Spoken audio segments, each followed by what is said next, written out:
ଆଲୋ ଏ ମାଳ ଆସ ଆସ ବାପା ମୁଁ ପୁରା ଏଇଠି ଅପେକ୍ଷା କରିଛି। ଯା ହଉ ଆଜି କେମିତି ସଅଳ ପଳେଇ ଆସିଛୁ। ଜୁହାରେ ଜୁହାରେ ଲୋ ସୁମି ଅପା। ଜୁହାରେ। ମନଟା କାଇଁ ଗୋଳେଇ ଘାଣ୍ଟି ହେଲା ତ ହଁ ଟିକେ ଗ୍ରାମ ଦେବତୀଙ୍କୁ ମୁଣ୍ଡିଆ ମାରିଲି ତାପରେ ବା ଏଇପଟେ ଗଡୁଛି। କାଇଁ ମନ କାଇଁ ଗୋଳେଇ ଘାଣ୍ଟି ହବ ମ? ଆଲୋ ଅପା ହଁ ଏଇ ଯୋଉ ଆମେ ସବୁ ଛତୁ କରିଛେ ହୁଁ ଏ ଖରା ଦିନ ହେଲାଣି ହଁ ଏ ଯଦି ବିକ୍ରି ବଟା ନହବ ମୁଁ କେମିତି କଣ ଦି ପଇସା ପାଇବି କହିଲ? ବଡ ହୁଣ୍ଡିଟା ଦେଖେ ତୋ ପାଇଁ କଣ ଆଣିଛି। କଣ କିଲୋ ଅପା ଇଏ? ଆଲୋ କି ସୁଆଦ କିଲୋ। ହଁ ଇଏ କଣ ବା? କଣ କହୁନୁ ଟିକେ ଠଉରେଇକି କହ। ଆଲୋ ଆଚାର ପରା ଇଏ। ଇଏ ପରା ଛତୁରେ ତିଆରି। ଆଲୋ ହଁ ଛତୁରେ ତ ଆମେ ସୋରିଷ ବଟା ଆମ୍ବୁଲ ପକେଇକି ରାଇ କରୁଛେ ହୁଁ ହାପୁଡି ଦଉଛେ ଭାତ ଦି କଂସା ଖାଇ ଦଉଛେ। ଆଲୋ ଆଚାର ବି କରିହବ? ତୁ ଏବେ ଭାବୁଥିଲୁ ହଁ। କେମିତି ଛତୁ ଗୁଡାକୁ ବହୁତ ଦିନ ପାଇଁ ରଖିବା। ଆଲୋ ଅପା ମୋ ମୁଣ୍ଡ କାମ କରୁନି ବା। ଛତୁରେ ବଢିଆ ଆଚାର ତିଆରି କରିହବ। କେମିତି କଣ କଲ? ଆରେ ମୁଁ କରିଛି ଏ ସମ୍ପର୍କରେ ଟ୍ରେନିଂ ମଧ୍ୟ ଦଉଛି। ମାଗଣାରେ ଟ୍ରେନିଂ? ହଁ ତୁ ଆସୁନୁ। ଆମ ମହିଳା ମାନଙ୍କୁ ଦିଆଯାଉଛି? ମହିଳା ମାନଙ୍କୁ ଦିଆଯାଉଛି। ବା ହୁଁ କଥା କଣ କହିଲ? କଣ? ଏ ଭାଡି ଉପରେ ଭାଡି କରି 4 ଛତୁ କରିଦେଇଛି। ହୁଁ ଆଉ ଯଦି ବିକିରି ନହବ ମୁଣ୍ଡରେ ତ ମୋର ଚଡକ ପଡିଛି ଆଉ। ଦେଖେ ବିକ୍ରି ବଟା କରିବାକୁ ନବୁ। ହଁ ଯଦି ବିକ୍ରି ନହେଲା ହଁ ତାକୁ ପ୍ରକ୍ରିୟାକରଣ କରି ରଖିହବ ଏମିତି ଛତୁ ଆଚାର କରିହବ। ସତରେ? ହୁଁ ଆଉ ବହୁ ଦିନ ମଧ୍ୟ ସଂଗ୍ରହ କରି ରଖିହବ। ଆଲୋ ଅପା ହୁଁ ଆମେ ତ ଗାଁ ଗାଉଁଲି ଲୋକ ହୁଁ ଆମ୍ବ ଫଡା ଫଡା କରି କାଟିଦେଇ ହଳଦୀ ଲୁଣରେ ଗୋଳେଇକି ଆଚାର ହୁଁ ଜାଣିଛୁ। ବରକୋଳିକି ବି ସେମିତିଆ କରୁଛୁ। ଏ ସମ୍ପର୍କରେ ତତେ ଜାଣିବାକୁ ପଡିବ।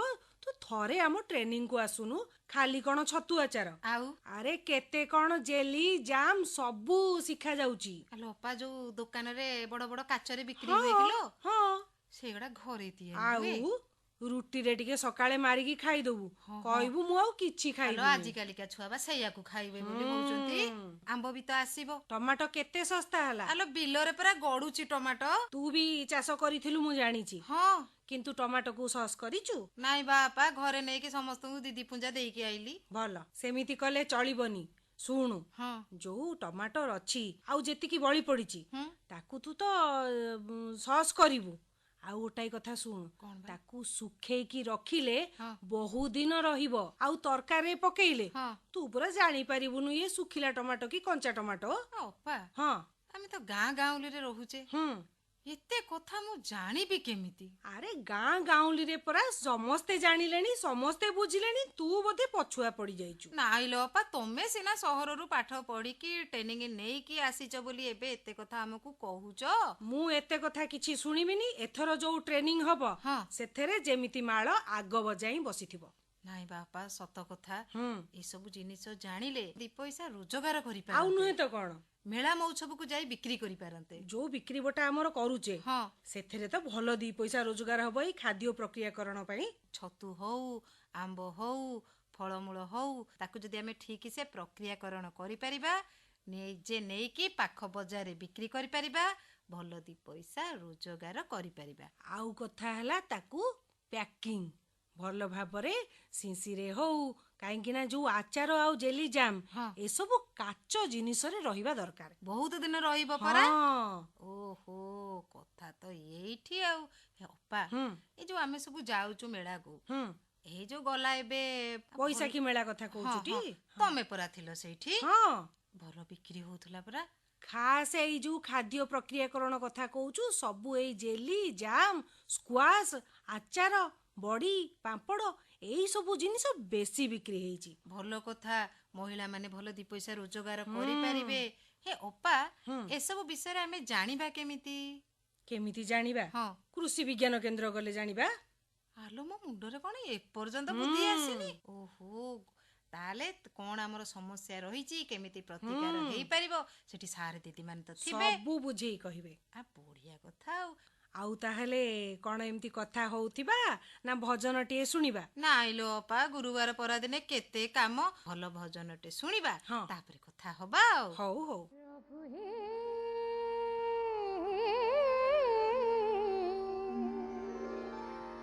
ଏତିକି ମିନତି କରେ ପ୍ରଭୁ ଏତିକି ମିନତି କରେ।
ମାଳ ଭଜନ ଶୁଣିଲି, ମନ କର୍ଣ୍ଣ ପବିତ୍ର ହେଲା, ହେଲେ ମୋ ମୁଣ୍ଡ କୋଉଠି କହିଲ? ମୁଁ ଜାଣିଛି କେମିତି ଦି ସେଇଠି ପଇସା ରୋଜଗାର କରିବି। ଦି ପଇସା ରୋଜଗାର ସାଙ୍ଗକୁ ଆମର ଯୋଉ ଆନୁଷଙ୍ଗିକ କୃଷି କରୁଛେ, ହଁ। ଯାହା ସବୁ ବଳି ପଡୁଛି, ହଁ। ତାକୁ ସବୁ କେମିତି ଅଧିକ ଦିନ ସଂଗ୍ରହ କରି ରଖିହବ ସେ ସମ୍ପର୍କରେ ଜାଣିବା ହଉଛି ବଡ କଥା। ପୁରା ବାଟ ଅଛି, ସବୁର ବାଟ ଅଛି। ଆମେ ସବୁ ସମସ୍ୟାକୁ ସମସ୍ତେ ମିଶିକି କଥା ହବା, ହୁଁ ସବୁର ସମାଧାନ ହବ। ହୁଁ ଆମେ ସମସ୍ତେ ଏକଜୁଟ ହବା, ହୁଁ ଚାଷର କଣ ସମସ୍ୟା ରହିଛି, କଣ ପ୍ରତିକାର କରିହବ ସେ ବିଷୟରେ ଜାଣିବା, ହୁଁ। ତାହେଲେ ଯାଇକି ଆମେ ଜଗତ ଜିତା ହବା। ହଉ ହଉ ମାଳ, ହଁ। କଣ ଆଜି ଆମେ ଏମିତି ତୋର ମୋର ଗପୁଥିବା ନା ଆଜି କିଛି ପେଟ ପାଟଣରେ କିଛି ଭଲ ବିଷୟ ରଖିଛ? ଅଛି ନା ଅପା, ଭଲ ବିଷୟଟେ ରହିଛି, ଛତୁ ଚାଷରେ ସମସ୍ୟା ଓ ତାର ପ୍ରତିକାର। ତାହେଲେ ମହାଶୟ କିଏ ଅଛନ୍ତି ଆମର? ଏ ବିଷୟରେ ଆଲୋଚନା କରିବେ କୃଷି ବିଶେଷଜ୍ଞ ଡକ୍ଟର ବିକ୍ରମ କେଶରୀ ପାଣି। ତାହେଲେ ମୋର ତ ଜାଣିବା କଥା, ତୁ ବି ଜାଣେ, ଆମେ ତୁ ନିହେଇକି ବସିବା ଆଉ ଜାଣିବା ଏ ସମ୍ପର୍କରେ। ହଁ। ଏ ବିଷୟରେ ଆଲୋଚନା କରିବା ପାଇଁ ଆମ ଗହଣରେ ଅଛନ୍ତି ଓଡ଼ିଶା କୃଷି ଓ ବୈଷୟିକ ବିଶ୍ୱବିଦ୍ୟାଳୟର ଅବସରପ୍ରାପ୍ତ ପ୍ରାଧ୍ୟାପକ ଡକ୍ଟର ବିକ୍ରମ କେଶରୀ ପାଣି। ଆସନ୍ତୁ ବିକ୍ରମ ବାବୁ, ସ୍ୱାଗତ କରୁଛୁ ଆପଣଙ୍କୁ ଆଜିର କାର୍ଯ୍ୟକ୍ରମକୁ। ନମସ୍କାର। ପ୍ରଥମେ ସମସ୍ତ ଶ୍ରୋତାମାନଙ୍କୁ ମୋର ନମସ୍କାର ଏବଂ ଆକାଶବାଣୀକୁ ଧନ୍ୟବାଦ ଯେ ଏଭଳିଆ ଗୋଟେ କାର୍ଯ୍ୟକ୍ରମର ସଂଯୋଜନା ଦାୟିତ୍ୱ ନେଇଥିବାରୁ ଏବଂ ମୋତେ ଆମନ୍ତ୍ରିତ କରିଥିବାରୁ। ଧନ୍ୟବାଦ ସାର୍। ଛତୁ ଚାଷରେ ସମସ୍ୟା ଓ ତାର ପ୍ରତିକାର, କାରଣ ଯୋଉଠି ସମସ୍ୟା ରହିଛି ସେଠି ମଧ୍ୟ ତାର ପ୍ରତିକାର ରହିଛି। ଆଉ ଛତୁ ଚାଷ ଆମର ଚାଷୀ ଭାଇ ଭଉଣୀ ମାନଙ୍କ ପାଇଁ ଏମିତି ଗୋଟେ ଚାଷ ଯୋଉଟା କି ଅଳ୍ପ ପୁଞ୍ଜିରେ ସେମାନେ ଅଧିକା ଲାଭ ପାଇଥାନ୍ତି। ବର୍ତ୍ତମାନ ଓଡ଼ିଶାର ସ୍ଥିତିରେ ଛତୁ ଚାଷ କହିବାକୁ ଗଲେ ଆଗୁଆ ରାଜ୍ୟ କହିଲେ ବି ଅତ୍ୟୁକ୍ତି ହେବ ନାହିଁ ଏବଂ ଆମର ମହିଳା ଚାଷୀ ଭଉଣୀ ମାନେ ବିଶେଷ କରି ଏଇ ଚାଷ କରିବା ପାଇଁ ଆଗ୍ରହୀ। ବର୍ତ୍ତମାନ ସମୟରେ ଯୋଉ ଆମର ପାଣିପାଗ, କାରଣ ଆମେ ଦେଖୁଛେ ଆମ ପାଣିପାଗ କେମିତି ଦିନକୁ ଦିନ ବଦଳିବାରେ ଲାଗିଛି। ଖରା ଦିନେ ଅତ୍ୟଧିକ ଖରା, ବର୍ଷା ଦିନରେ ବର୍ଷା ନାହିଁ, କିନ୍ତୁ ବର୍ଷା ଦିନ ପରେ ଅଦିନିଆ ବର୍ଷା ଲାଗି ରହିଛି। ବର୍ତ୍ତମାନ ପାଣିପାଗକୁ ନେଇ, ବର୍ତ୍ତମାନ ସ୍ଥିତିକୁ ନେଇ ସମସ୍ୟା ସବୁ କଣ କଣ ରହିଛି? ସମସ୍ୟା ତ ଅନେକ, ଯେ ପାଣିପାଗରେ ଦ୍ରୁତ ପରିବର୍ତ୍ତନ ଘଟୁଛି। ହଁ। ଆପଣମାନେ ଜାଣି ଖୁସି ହେବେ ଯେ ଛତୁ ଏଭଳିଆ ଗୋଟେ ଫସଲ ଯାହାକି ତାକୁ କହନ୍ତି କ୍ଲାଇମେଟ ରେଜିଲିଏଣ୍ଟ କ୍ରପ ବା ପ୍ରତିକୂଳ ପାଣିପାଗକୁ ସହନ କରିବାର ଶକ୍ତି ଛତୁ ଚାଷରେ ରହିଛି। ଛତୁ ଚାଷରେ ବି ଯଦି ବନ୍ୟା ବାତ୍ୟା ଯୋଗୁଁ କିଛି କ୍ଷତି ହୁଏ, ଛତୁ ଯେହେତୁ 15 ଦିନରେ ଅମଳ ହେଉଛି, ଯେଉଁ କ୍ଷତି ହେବ ପ୍ରାକୃତିକ ଦୁର୍ବିପାକ ଦ୍ୱାରା ତାକୁ ମଧ୍ୟ ଆମେ ଭରଣା କରିପାରିବା। ଆପଣମାନେ ଜାଣିଲେ ଖୁସି ହେବେ, ଆମ ରାଜ୍ୟରେ 1991-92 ମସିହାରେ ବ୍ୟବସାୟିକ ଛତୁ ଚାଷ ଆରମ୍ଭ ହେଲା ଏବଂ ବର୍ତ୍ତମାନ ଆମେ ସମଗ୍ର ଭାରତ ବର୍ଷରେ ପାଳ ଛତୁ ଉତ୍ପାଦନ କ୍ଷେତ୍ରରେ ଏବଂ ସମୁଦାୟ ଛତୁ ଉତ୍ପାଦନ କ୍ଷେତ୍ରରେ ପ୍ରଥମ ସ୍ଥାନର ଅଧିକାରୀ। ଏବଂ ପାଳୁ ଛତୁ କ୍ଷେତ୍ରରେ ଏ କ୍ରମ ଆସନ୍ତା ଦିନମାନଙ୍କରେ ମଧ୍ୟ ବଜାୟ ରହିବ। ଆମ ଚାଷୀମାନେ ଯେଉଁଭଳି ଭାବରେ ସହଯୋଗ କରୁଛନ୍ତି ଏବଂ କୃଷି କାର୍ଯ୍ୟରେ ମନୋନିବେଶ କରୁଛନ୍ତି, ଛତୁ ଚାଷକୁ ଭାରତୀୟ ଛତୁ ଚାଷକୁ ସମୃଦ୍ଧ କରିବାରେ ଓଡ଼ିଶା ଚାଷୀମାନଙ୍କର ନିଶ୍ଚିତ ଭାବରେ ଗୋଟେ ବଡ଼ ଅବଦାନ ରହିବ। ଆଉ ରହିଲା ମହିଳା ଚାଷୀଙ୍କ କଥା, ପ୍ରାୟ ଶତକଡ଼ା ମୋର ଯାହା ଆନୁମାନିକ ହିସାବ ଯେ ପ୍ରାୟ ଶତକଡ଼ା 40ରୁ 50% ମହିଳା ଚାଷୀ ଛତୁ ଚାଷ, ଛତୁ ମଞ୍ଜି ଉତ୍ପାଦନ, ଛତୁର ବିପଣନ ବା ବିକ୍ରି ବଟାରେ ମଧ୍ୟ ସେମାନେ ସକ୍ରିୟ ଭାଗିଦାରୀ କରୁଛନ୍ତି। ବହୁତ ଗୁଡ଼ିଏ ମହିଳା ସ୍ୱୟଂ ସହାୟକ ଦଳ ଏଇ ଚାଷ କରି ବହୁତ ଜାଗାରେ ମଧ୍ୟ ନାଁ ମଧ୍ୟ କମାଉଛନ୍ତି। ନଡ଼ାର ରେଟ୍ ମଧ୍ୟ ବଢିବାରେ ଲାଗିଛି। ଯେବେ ବ୍ୟବସାୟିକ ଛତୁ ଚାଷ ଆରମ୍ଭ ହେଲା, ମୋର ଗୋଟେ ସୌଭାଗ୍ୟ ଯେ ମୁଁ ସେଇ ଦିନ ଠାରୁ ଆଜି ପର୍ଯ୍ୟନ୍ତ ଛତୁ ଚାଷ ସହିତ ପ୍ରତ୍ୟକ୍ଷ ଭାବରେ ଜଡ଼ିତ ଅଛି। ତେଣୁ ଦୀର୍ଘ 34-35 ବର୍ଷର ଅଭିଜ୍ଞତା ଭିତରେ ମୁଁ କହୁଛି ଯେ ବର୍ତ୍ତମାନ ସମସ୍ୟା ଯଦି କହିବେ, ବର୍ତ୍ତମାନ ବିଡ଼ା ନଡ଼ା ମିଳିବାରେ ସମସ୍ୟା ରହୁଛି। କାରଣ ଆପଣ ଦେଖନ୍ତୁ, ଯେତିକି ନଡ଼ା ଆଗରୁ ଆଦାୟ ହେଉଥିଲା, ଲମ୍ବା ନଡ଼ା, ଯୋଉ ବଡ଼ ବଡ଼ ଧାନ ଥିଲା, ଦୋକଟା ନଡ଼ା ଥିଲା, ସେତେବେଳେ ମାନେ ପୁରୁଷ ଉଚ୍ଚା ଥିଲା ଧାନ ଗଛ, ତାକୁ 2 ଥର କଟା ହେଉଥିଲା, ପ୍ରଚୁର ପରିମାଣରେ ନଡ଼ା ଉତ୍ପାଦନ ହେଉଥିଲା। ବହୁତ ଚାଷୀ ବି ଗାଁ ଗହଳିରେ ଆପଣ ଦେଖିଥିବେ ଯେ ବଡ଼ ବଡ଼ ଗଦା ସେମାନେ କରିକି ରଖୁଥିଲେ। ବର୍ତ୍ତମାନ ଯେହେତୁ ଆମର ସବୁଜ ବିପ୍ଳବ ପରେ ନଡ଼ା ଛୋଟ କରିଦିଆଗଲା, ମାନେ ଧାନ ଗଛଟାକୁ ଛୋଟ କରିଦିଆଗଲା, ତେଣୁ ନଡ଼ାର ପରିମାଣ ସେ ଅନୁସାରେ କମିଗଲା। ଏବଂ ଏବେ ସବୁଠୁ ବଡ଼ ସମସ୍ୟା ହେଉଛି ଯେ ଆମର ଧାନ ଉତ୍ପାଦନ କ୍ଷେତ୍ରରେ ଯେଉଁ ସ୍ୱୟଂକ୍ରିୟ ମେସିନ୍ ବର୍ତ୍ତମାନ କମ୍ବାଇନ୍ ହାର୍ଭେଷ୍ଟର ତାର ଉପଯୋଗ ହେଉଛି, ସେଥିରୁ ଯେଉଁ ଗୁଣ୍ଡ ନଡ଼ା ବା କଟା ଗୁଣ୍ଡ ବାହାରୁଛି, ନଡ଼ା ବାହାରୁଛି, ସେଗୁଡ଼ାକ ଛତୁ ଚାଷ ପାଇଁ ଉପଯୁକ୍ତ ନୁହେଁ। ମୋର କହିବା କଥା ହେଲା ଏ ସମସ୍ୟା ଆଗକୁ ବଢ଼ିବ, କାରଣ ଯେହେତୁ ଯାନ୍ତ୍ରିକକରଣ ବୃଦ୍ଧି ପାଉଛି, ଆଗକୁ ମଧ୍ୟ ବିଡ଼ା ନଡ଼ା ମିଳିବାରେ ସମସ୍ୟା ହେବ। ଯାହା ପାଇବା ଆମେ ଆଇଦର ଟ୍ରାକ୍ଟର ଦ୍ୱାରା ଅମଳ ହୋଇଥିବା ଧାନ ନଡ଼ା ବା ପାଳ କୁଟା ଯାହାକୁ କହୁଛନ୍ତି, ବେଙ୍ଗଳା ପଡ଼ିଥିବା କୁଟା, ନହେଲେ ବହୁତ ପରିମାଣରେ ଆମେ ଗୁଣ୍ଡା ବା କଟା ନଡ଼ା ପାଇବା ଏବଂ ଦେଖାଯାଇଛି ଗବେଷଣାରୁ ଯେ ସେଗୁଡ଼ିକ ପାରମ୍ପରିକ ପ୍ରଣାଳୀରେ ଯେଉଁ ଛତୁ ଚାଷ କରୁଛେ ତା ପାଇଁ ସେତେଟା ଉପଯୁକ୍ତ ନୁହଁ। ଏକ ଦ୍ୱିତୀୟ କଥା ହେଉଛି ଯଦି ଆମେ ବିଡ଼ା ନଡ଼ା ପାଇବା ତାହାର ମଧ୍ୟ ବର୍ତ୍ତମାନ ଅହେତୁକ ଦର ବୃଦ୍ଧି ଘଟିଲାଣି। ଯେଉଁ ରେଟ୍ ଥିଲା ବର୍ତ୍ତମାନ ତାର ଡବଲ ହେଇଯିବ ଯେହେତୁ ମିଳୁନି, ତେଣୁ ଏ ସମସ୍ୟାଟା ଲାଗି ରହିଛି। ଆର ବିକଳ୍ପ କିଛି ନାହିଁ? ବିକଳ୍ପ ନିଶ୍ଚିତ ଅଛି। ଆମେ ସବୁବେଳେ ଓଡ଼ିଶା କୃଷି ଏବଂ ବୈଷୟିକ ବିଶ୍ୱବିଦ୍ୟାଳୟର ଗୋଟେ ଆଭିମୁଖ୍ୟ ରହୁଛି ଚାଷୀର ଯାହା ସମସ୍ୟା ଆଗକୁ ଆସିବ ଆମେ ହୁଏତ ତାକୁ ଆଗରୁ ଜାଣିକି ତାର ବ୍ୟବସ୍ଥା କରିସାରିଥାଉ।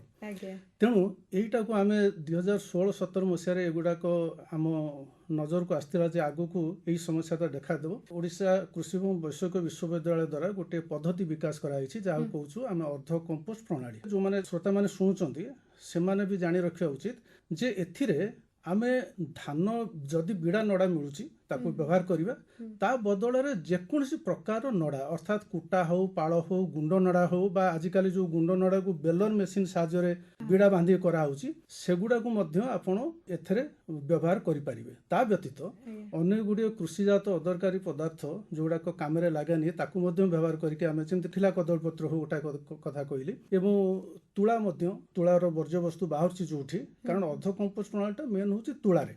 ଆମେ ଏହା କରିଛୁ ଯେହେତୁ ତୁଳା ଆମର ଏଠି ମିଳିବନି, ଯଦି ମିଳିବ ତାର ଦାମ ଅଧିକା ରହିବ ଏବଂ ତାର ଉତ୍ପାଦନ ଖର୍ଚ୍ଚରେ ସେଇଟା ପ୍ରଭାବ ପକାଇବ, ସେଥିପାଇଁ ଆମେ ଯେଉଁ ଅର୍ଦ୍ଧ କମ୍ପୋଷ୍ଟ ପ୍ରଣାଳୀ ବିକାଶ କରିଛୁ କେବଳ ନଡ଼ାର ବିଭିନ୍ନ ପ୍ରକାର ନଡ଼ାକୁ ନେଇ କରିଛୁ। ସେଥିରେ ନଡ଼ା ସହିତ ଆମେ ତାକୁ କିଛି ଉପାଦାନ ମିଶାଉଛୁ ଯେମିତି ଚିକେନ ମ୍ୟାନ୍ୟୁର ହଉ, ଚୋକଡ଼ ହଉ ଏବଂ କ୍ୟାଲସିୟମ କାର୍ବୋନେଟ୍ ହଉ ଯେଉଁଗୁଡ଼ାକ ସାଧାରଣତଃ ଆମ ପାଖରେ ଉପଲବ୍ଧ, ତାକୁ ନେଇକି ଆମେ 6 ଦିନିଆ ଗୋଟେ କମ୍ପୋଷ୍ଟ ପ୍ରଣାଳୀ ଅବଲମ୍ବନ କରୁଛୁ। 6 ଦିନ ପରେ ନଡ଼ାଟା ଅର୍ଦ୍ଧା କମ୍ପୋଷ୍ଟ ହେଇଯିବ, ଫୁଲ୍ କମ୍ପୋଷ୍ଟ ହେବନି, ସେଥିପାଇଁ ଅର୍ଦ୍ଧ କମ୍ପୋଷ୍ଟ ପ୍ରଣାଳୀ କୁହାହେଉଛି। ଅର୍ଦ୍ଧ କମ୍ପୋଷ୍ଟ ପ୍ରଣାଳୀ କରିହେବ ଏବଂ ତାର ଫାଇଦା ହେଉଛି ପ୍ରଥମ କଥା ରହିଲା ଆମର ନଡ଼ାରେ ଆଉ ସମସ୍ୟା ରହିବନି, ଯେକୌଣସି ନଡ଼ା ବ୍ୟବହାର କରିହେବ। ଦ୍ୱିତୀୟରେ ଏଥିରେ ଅଧିକ ଉତ୍ପାଦନ ମିଳିବ, ପ୍ରାୟ 2 ଗୁଣରୁ ଅଧିକା ଉତ୍ପାଦନ ମିଳିବ ଏବଂ 3 ଗୁଣ ଆୟ ମିଳିବ। 3 ଗୁଣ ମାନେ ଯଦି ଆପଣ ଆମର ହିସାବ ହେଉଛି ଯଦି ଆପଣ ଟଙ୍କାଟା ଖର୍ଚ୍ଚ କରିବେ 4 ଟଙ୍କା ପାଇବେ, ମୂଳଧନ ଯାଇକି ଆପଣ 3 ଟଙ୍କା ଲାଭ ପାଇବେ, କିନ୍ତୁ ଉତ୍ପାଦନ ଡବଲ ହେବ। ଏବଂ ସବୁଠୁ ବଡ଼ କଥା ହେଉଛି ଏଥିରେ ରୋଗପୋକ ସମସ୍ୟା କମ୍ ହେବ। ଆଉ ଗୋଟେ ଭଲ କଥା ହେଲା ଯେ ପାରମ୍ପରିକ ପ୍ରଣାଳୀ ଆପଣ ଦେଖିଥିବେ ପାଳ ଛତୁ ଚାଷ କଲା ପରେ ମାନେ ଅମଳ କରିସାରିଲା ପରେ ସେ ଯେଉଁ ନଡ଼ା ଗୁଡ଼ାକୁ ଫୋପାଡ଼ିବା ବା ତାକୁ ଡିସ୍ପୋଜ କରିବା, ତାକୁ ବାହାର କରିକି ଆଡ଼େ ସାଡ଼େ ଫୋପାଡ଼ିବା ଗୋଟେ ସମସ୍ୟା। ଅତି ବେଶୀରେ ତାକୁ କ'ଣ କରିବେ, ତାକୁ ପୁଣି କମ୍ପୋଷ୍ଟ କରିବେ ଯେଉଁଟା ମାସାଧିକ ସମୟ ନେବ। କିନ୍ତୁ ଅର୍ଦ୍ଧ କମ୍ପୋଷ୍ଟ ପ୍ରଣାଳୀର ସୁଫଳ ହେଉଛି ଯେହେତୁ ଏଇଟା ଅଧା କମ୍ପୋଷ୍ଟ ହେଇଯାଇଛି ଏବଂ 15 ଦିନ ଚାଷ ସମୟରେ ସେଇଟା ପ୍ରାୟ କମ୍ପୋଷ୍ଟ ହେଇଯାଇଥିବ, ତେଣୁ ସେଇଟାକୁ ଛତୁ ଅମଳ କଲା ପରେ ସେ କମ୍ପୋଷ୍ଟକୁ ନେଇକି ଆପଣ ସିଧାସଳଖ ଖତ ହିସାବରେ ବ୍ୟବହାର କରିପାରିବେ। ଯେହେତୁ ଛତୁର ଫିମ୍ପି ସେତେ ରହିଛି, ତାର ନାଇଟ୍ରୋଜେନ୍ ଅଧିକା ରହିବ, ଅନ୍ୟାନ୍ୟ ଗୁଣବତ୍ତା ମଧ୍ୟ ଭଲ ରହିବ, ତାକୁ ସିଧାସଳଖ ଆପଣ କୃଷି କ୍ଷେତ୍ରରେ ହେଉ, ଉଦ୍ୟାନ କୃଷି କ୍ଷେତ୍ରରେ ହେଉ ବା ଆପଣଙ୍କର ଯଦି ପନିପରିବା ଲଗେଇଛନ୍ତି କିଚେନ୍ ଗାର୍ଡେନରେ ସେଥିରେ ମଧ୍ୟ ତାକୁ ଫଳପ୍ରଦ ଭାବରେ ଆପଣ ବ୍ୟବହାର କରିପାରିବେ। ତେଣୁ ବହୁତ ଗୁଡ଼ିଏ ସୁଫଳ ଚାଷୀମାନେ ପାଇବେ।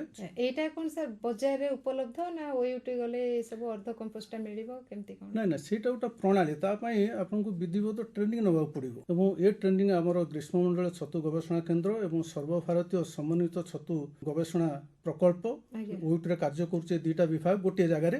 ସେଠି ଆପଣ ଯୋଗାଯୋଗ କଲେ ଆମର ଗୋଟେ ବର୍ତ୍ତମାନ ଯାହା ଅଛି 5 ଦିନିଆ ଗୋଟେ କାର୍ଯ୍ୟକ୍ରମ ଅଛି।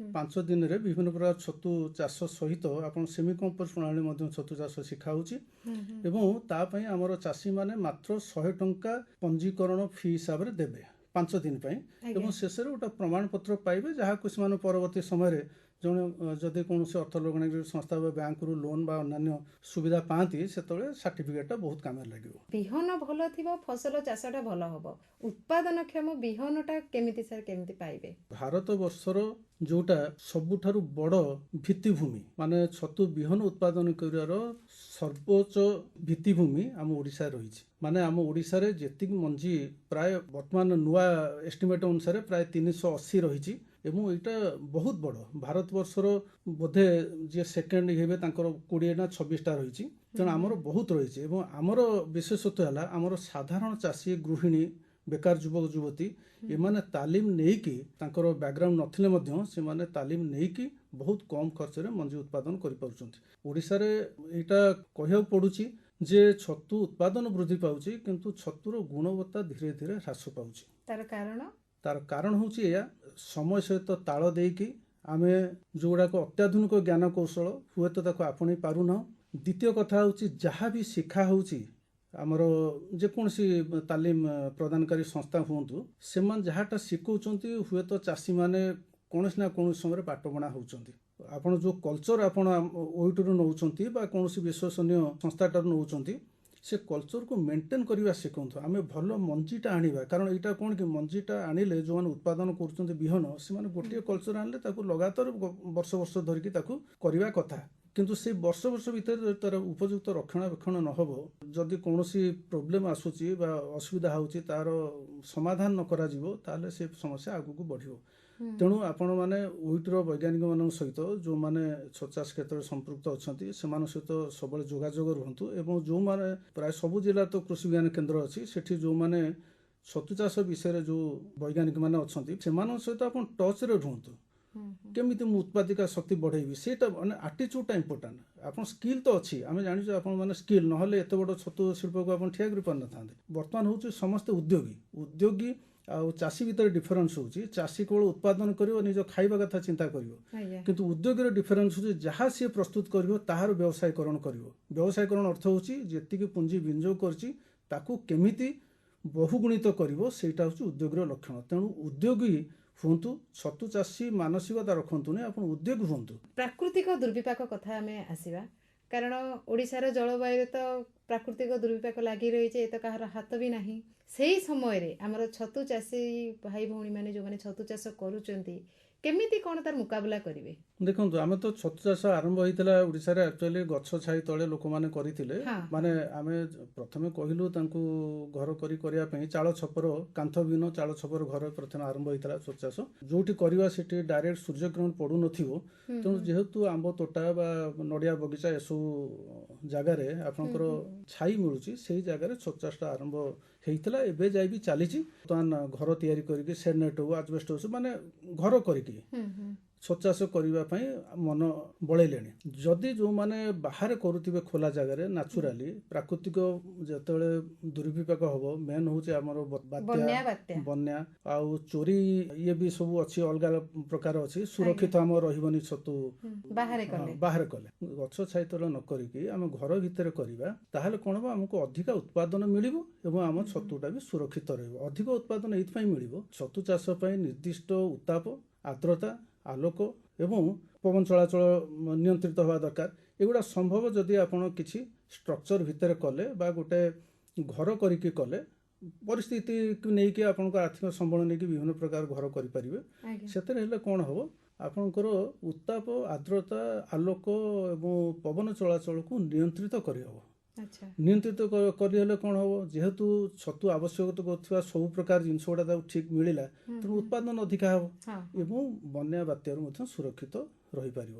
ଆସ୍ତେ ଆସ୍ତେ ବଢ଼ୁଛି ଏବଂ ସରକାରୀ ମଧ୍ୟ ପ୍ରୋତ୍ସାହନ ରହିଛି। ଯେଉଁମାନେ କରୁଛନ୍ତି ସେମାନେ ସରକାର ମଧ୍ୟ ଘର କରିବା ପାଇଁ ବର୍ତ୍ତମାନ ସାହାଯ୍ୟ କରୁଛନ୍ତି। ସରକାରଙ୍କର ବିଭିନ୍ନ ସଂସ୍ଥା କାମ କରୁଛି। ରିହାତି ବ୍ୟବସ୍ଥା ଅଛି ୟା ପାଇଁ?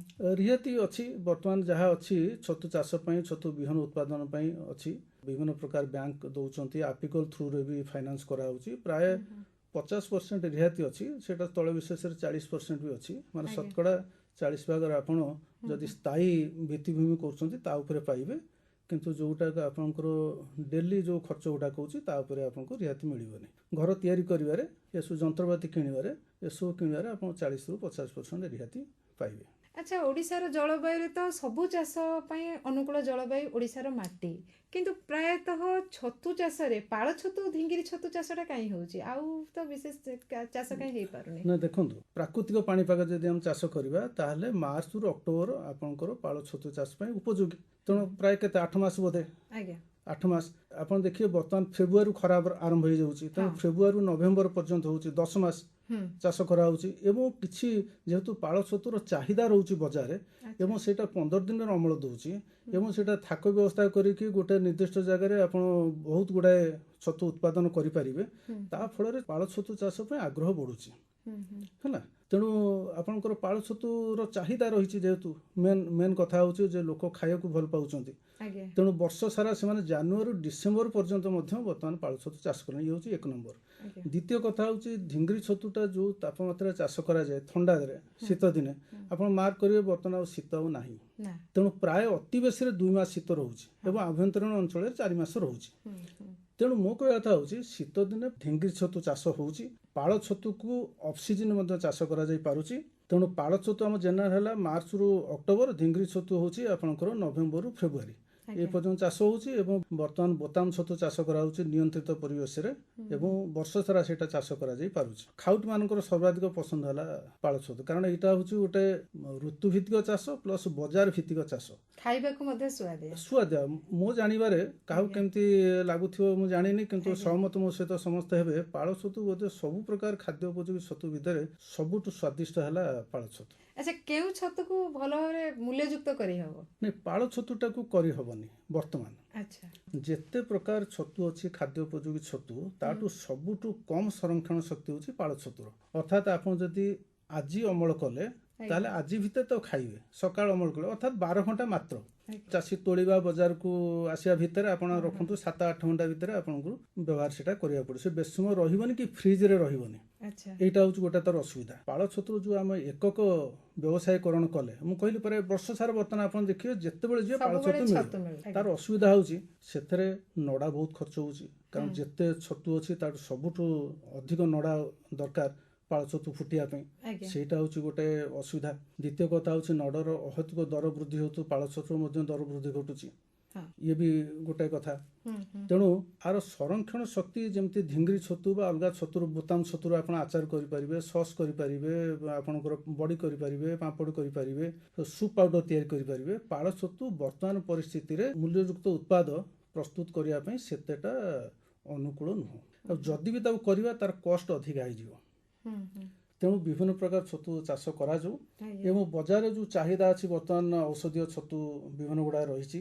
ଔଷଧୀୟ ଛତୁ ମଧ୍ୟ ରହିଛି। ହଁ, ଔଷଧୀୟ ଛତୁରେ କେତେ ଗୁଡ଼ା ଅଛି କେବଳ ଖାଇବା ଉପଯୋଗୀ ଛତୁ, ଆଉ କେତେ ଗୁଡ଼ା ଅଛି ପୁରା ଔଷଧୀୟ ଛତୁ, ଆଉ କେତେ ଗୁଡ଼ା ଅଛି ଖାଇବା ଉପଯୋଗୀ ଛତୁ କିନ୍ତୁ ସେଥିରେ ଔଷଧୀୟ ଗୁଣବତ୍ତା ରହିଛି, ଯାହାକି ଉଭୟ କାମ କରିବ। ଉଭୟ କାମ କରିବ। ବର୍ତ୍ତମାନ ବଜାରରେ ଚାହିଦା ଅଛି ଆପଣଙ୍କର କଡିସେପ୍ସ ବୋଲି ଗୋଟେ ଛତୁ ଅଛି, ସିଟାକେ, ଲାୟନ୍ସ ମେନ୍ ଗୋଟେ ଛତୁ ଅଛି, ଆଉ ଗାନୋଡର୍ମା ଛତୁ ଅଛି। ଗାନୋଡର୍ମା ହେଉଛି ତାକୁ କୁହନ୍ତି କ'ଣ, ମାନେ ଔଷଧ ଛତୁ ମାନଙ୍କ ଭିତରେ ରାଜା ବୋଲି କୁହନ୍ତି। ଆପଣଙ୍କର ଅମରତ୍ୱ ପ୍ରଦାନକାରୀ ଛତୁ ମଧ୍ୟ ତାକୁ କୁହାଯାଏ ଏଇଥିପାଇଁ ଯେ ସେଥିରେ ଏତେ ଔଷଧୀୟ ଗୁଣ ରହିଛି। ତାକୁ ଯଦି ଆପଣ ତାକୁ ଡାଇରେକ୍ଟ ତ ଆପଣ ଖାଇପାରିବେନି, ପିତା ଏବଂ ବହୁତ ଟାଣ, କିନ୍ତୁ ତାର ପ୍ରସ୍ତୁତ ଯଦି ଔଷଧ ବା ଅନ୍ୟାନ୍ୟ ଜିନିଷ ସେବନ କରିବେ ତାହେଲେ ଆମର ଦେହଟା ଠିକ୍ ରହିବ, ଏଜିଂଟା ଡିଲେଟ୍ ହେବ, ମାନେ ବାର୍ଦ୍ଧକ୍ୟ ଇଏ କରିବନି। ଆପଣଙ୍କର ଦେହରେ ଯେଉଁ ଦୂଷିତ ଦ୍ରବ୍ୟ ଗୁଡ଼ାକ ଆମର ଜୀବନଚର୍ଯ୍ୟା ଭିତରେ ଆଜିକାଲି ଜୀବନଚର୍ଯ୍ୟା ଭିତରେ ଯେଉଁଟା ଗଚ୍ଛିତ ହୋଇ ରହୁଛି ତାକୁ ମଧ୍ୟ ଡିଟକ୍ସିଫାଇ କରିବାରେ ବା ନିଷ୍କ୍ରିୟ କରିବାରେ ବା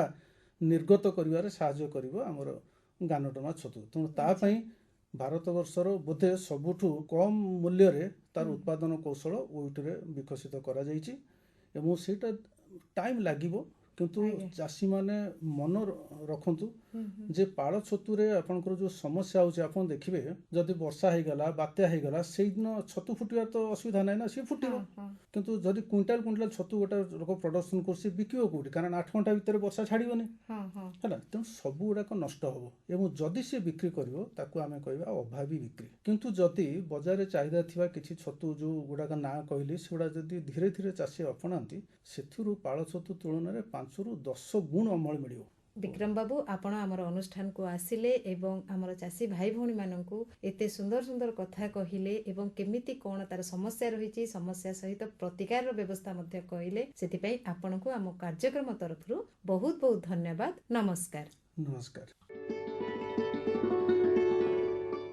ତାହେଲେ ଏତେ କଥା ଜାଣିବାକୁ ମିଳିଲା। ହଁ, ମହାଶୟ ଯେମିତି କହିଲେ ତମେ ଆମେ ତ ଚାଷ କରିବା, ଆମର ସବୁ ଚାଷୀ ଭାଇ ଭଉଣୀ ମାନେ ମଧ୍ୟ ଏଇ ଉପାୟରେ ଚାଷକୁ କରନ୍ତୁ। ହଁ ହଁ, କାମ ପାଇଠି ତ ଲାଗିଛି, ଆମେ ଉଠିବା, କିନ୍ତୁ ତା ପୂର୍ବରୁ ପାଣିପାଗ ଶୁଣିବା, ତାପରେ ଯାଇ ଉଠିବା। ହଉ।